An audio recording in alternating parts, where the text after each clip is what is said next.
What's up, everybody? Welcome back to another episode of the JT Sports Podcast. I'm your host, JT. Happy Friday to you all. The Steelers are either winning the AFC North or they're coming in second place in this division with Aaron Rodgers. They're not coming in third or last behind the Bengals or the Cleveland Browns. The Steelers have a better overall team than what the Bengals do. And to be honest with you, the Bengals are the most overhyped team in the NFL right now. They're a 7-on-7 squad. They have elite receivers and one of the best quarterbacks in the NFL.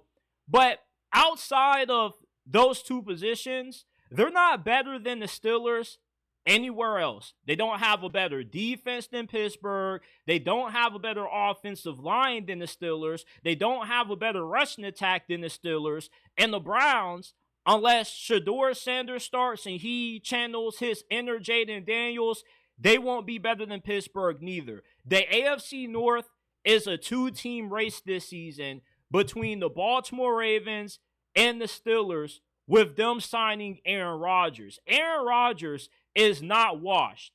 He was playing on a team where quarterbacks' careers go to die. You can't name a single Jets quarterback that has looked relatively decent.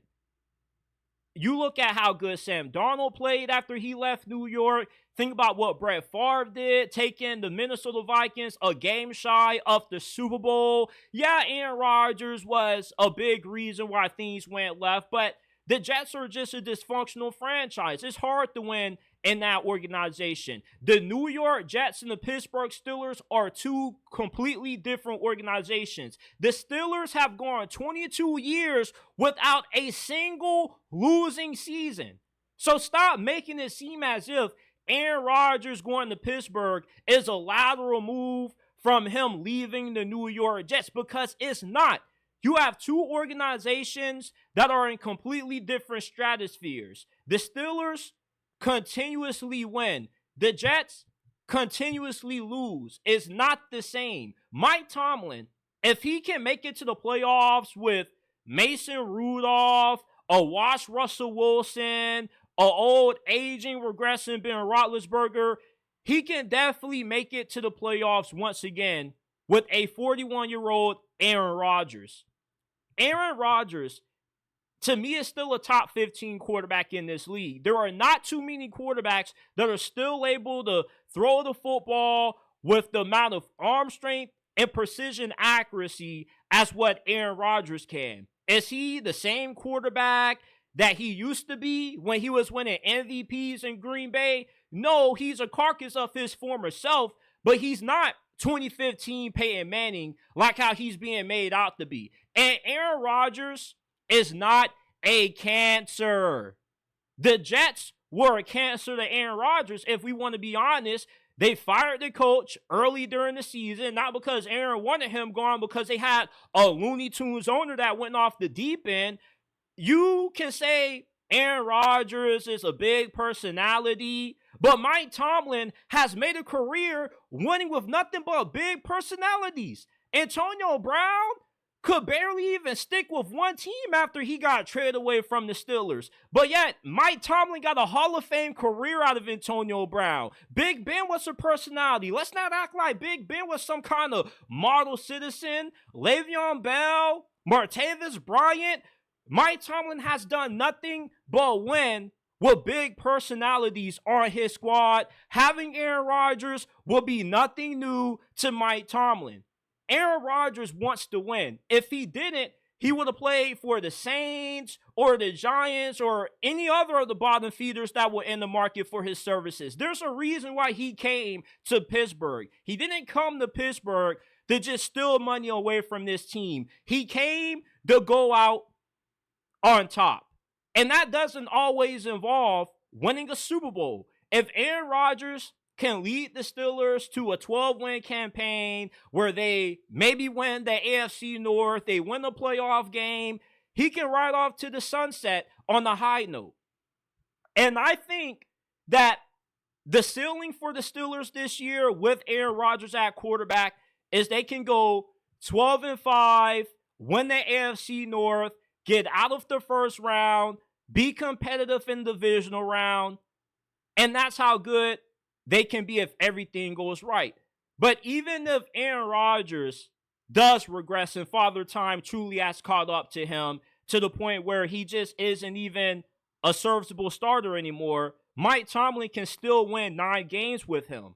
This is just what Mike Tomlin does. He doesn't know how to have a losing season. You can talk all you want to about how the Steelers should be tanking. I respect that the Steelers don't want to mail in a towel. Tanking does not work in the NFL. Great organizations that consistently win do not tank. Did the Eagles tank and win the Super Bowl? No, they did not. Have the Buffalo Bills tanked? No, they haven't. Do the Ravens, the Packers, and some of the other consistent winning franchises in the National Football League tank? No. Tanking in the NFL is pussy.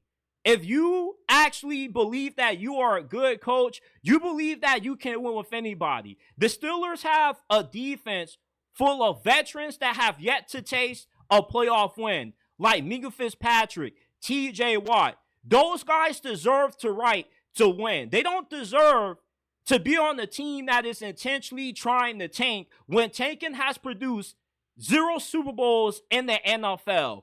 No franchise wins by intentionally trying to throw away a season. That's not what Mike Tomlin believes in. He believes in trying to do the best that he can to put a winning football team on the field, and that's what the Steelers are going to do this year with Aaron Rodgers at the helm at quarterback. This is the best quarterback play that the Steelers are going to get since the retirement of Big Ben almost 5 years ago. They don't need MVP Aaron Rodgers. They don't need the bad man. The Steelers want to run the football, dominate with good defense, and only throw the football when need be. And Aaron Rodgers is capable of being able to do that. He still has nice velocity on his passes. He can't move like how he needs to, but the Steelers' offensive line has been invested into heavily over these last couple of drafts. Zach Frazier was a first-team all-rookie selection. Mason McCormick was also really good. Troy Fontenot didn't even play nothing more but 1 game last year before he had his rookie campaign cut short. Broderick Jones could still be a pretty decent tackle in this league. This is a really good offensive line that the Steelers have. They have a pretty good team around Aaron Rodgers, although you would like to see another receiver added to the mix. But you got Pat Freiermuth, you got DK Metcalf, you got Caleb Johnson, who should be one of the top rookie running backs this year, and the top 10 or better defense. That is good enough for the Steelers to possibly compete for the AFC North. But they're not going to be worse than the Cincinnati Bengals, who are nothing more but a bona fide 7-on-7 team. The Bengals won't make it to the playoffs this year. The Steelers beat the Bengals last year with Russell Wilson. You cannot consistently win in the NFL by relying on your offense to score 30 or more every single game. The Bengals don't even want to pay their best player on defense, nor the player that they invested a first-round pick into to replace him. And you mean to tell me that they're going to finish above the Steelers in the AFC North?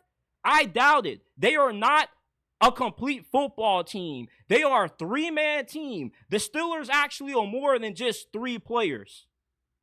That's why the Steelers are going to be either the second or the best team in the AFC North this year. They will win at least 10 to 12 games, and I guarantee that they win 1 playoff game with Aaron Rodgers on this squad.